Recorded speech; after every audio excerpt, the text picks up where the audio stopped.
الف مدہ کی ادائیگی کے لیے زبان اپنی طبعی حالت میں رہے گی۔ واو مدہ کی ادائیگی کے لیے زبان کی جڑ بلند ہوگی اور ہونٹ گول ہو جائیں گے۔ جیسے کہ اس تصویر سے صاف واضح ہے، آپ اس تصویر پہ غور کر سکتے ہیں۔ ہونٹ کیسے گول ہو رہے ہیں اور زبان کی جڑ کیسے بلند ہو رہی ہے، اور یہ واو مدہ الجوف سے ادا ہو رہا ہے۔ اس کے بعد یاء مدہ۔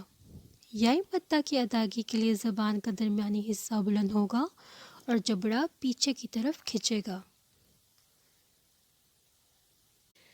الف مدہ کی ادائیگی کے لیے زبان اپنی طبعی حالت میں رہے گی۔ واو مدہ کی ادائیگی کے لیے زبان کی جڑ بلند ہوگی اور ہونٹ